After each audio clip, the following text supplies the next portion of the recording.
خالق تک پہنچنے کے جتنے بھی راستے ہیں ہمیں قرآن کریم نے بتائے، ان میں سجدے کے علاوہ سب راستے مخلوق سے ہو کر گزرتے ہیں۔ اولاد کے لیے ماں باپ کو بنا دیا کہ اگر وہ ماں باپ کی اطاعت کرے، خدمت کرے تو وہ اللہ کا قرب پا سکتا ہے۔ بے شمار واقعات ہیں ایسے۔ حضرت بایزید بستامی فرماتے ہیں کہ میں نے ماں کی خدمت کی تو میرا قلب منور ہو گیا، روشن ہو گیا۔ ماں نے پانی مانگا، میں نے پانی لا کے دیا، سردیوں کی رات تھی، ماں نے ہاتھ اٹھا دیے، میرا قلب روشن ہو گیا۔ اب ماں باپ کی خدمت اللہ کا قرب پانے کا ایک ذریعہ ہے۔ والدین اگر اولاد کی صحیح خدمت کریں، اللہ کی رضا کے لیے کریں تو وہ ان کے لیے نجات کا باعث ہے۔ یہاں تک کہ اگر ہم جانوروں سے بھی حسن سلوک کریں اور مقصود اللہ کی رضا ہو۔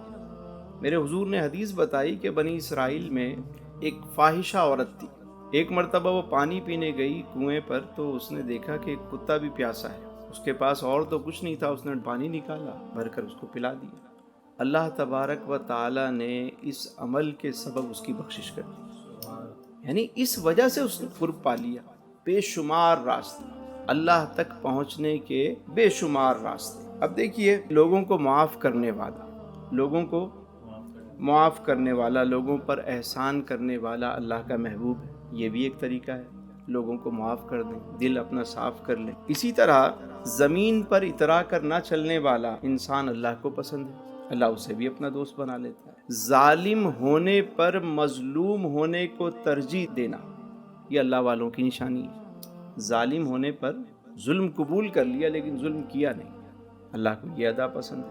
ایک بڑا راز ہے یہ، مخلوق کا راز، تقرب حق کے اسرار میں سے سب سے بڑا راز ہے، اور جس پر یہ راز آشکار ہو جائے اس کے دل سے قرب الہی کے چشمے پھوٹ پڑتے ہیں۔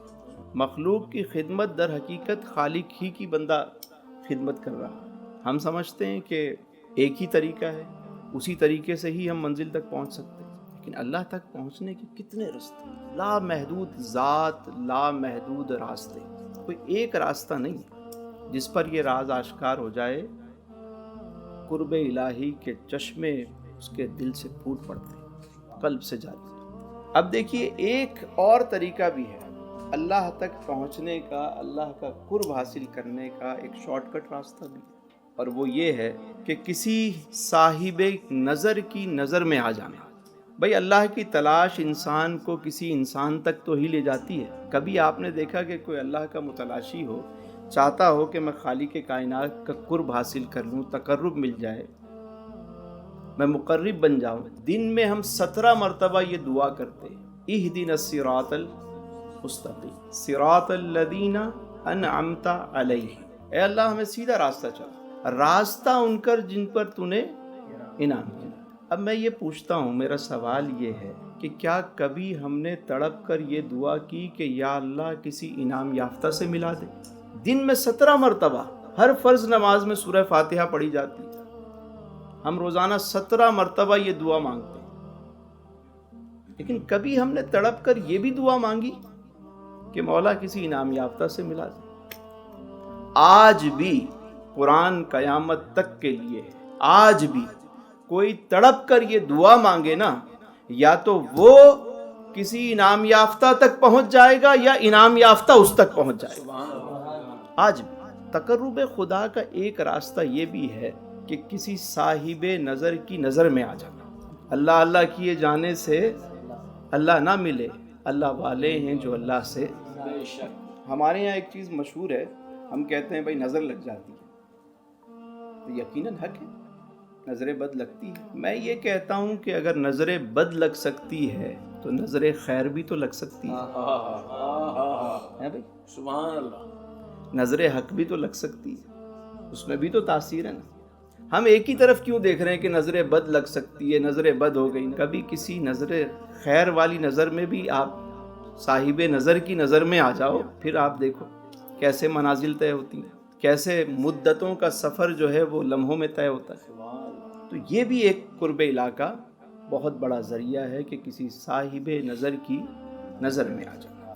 حدیث قدسی ہے، اللہ رب العزت ارشاد فرماتا ہے، یتقرب عبدی بالنوافل، میرا بندہ میرا قرب نوافل کے ذریعے حاصل کرتے ہیں۔ میں کسی سے پوچھوں کہ نوافل کے ذریعے قرب کیسے حاصل ہوتا ہے تو جواب ملتا ہے جناب ہماری سوچ تو یہی ہے نا، ہم سمجھتے ہیں نفل کا مطلب 2 رکعت نماز ہی ہے، یقیناً وہ بھی نفل ہے، لیکن نفل کا جو فلسفہ ہے یہ بہت وسیع ہے۔ ہر کار خیر جو ہے وہ نفل میں آتا ہے۔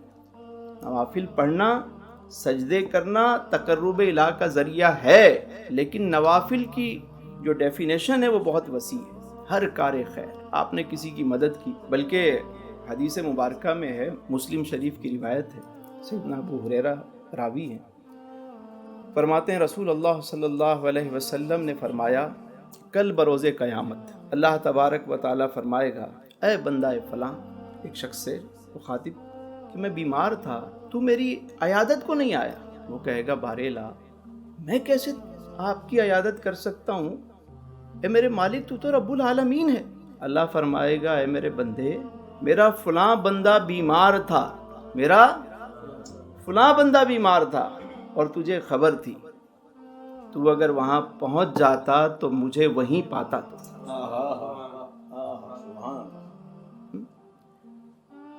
فرمائے گا ایک بندے سے اے میرے بندے میں بھوکا تھا، تو نے مجھے کھانا نہیں کھلایا۔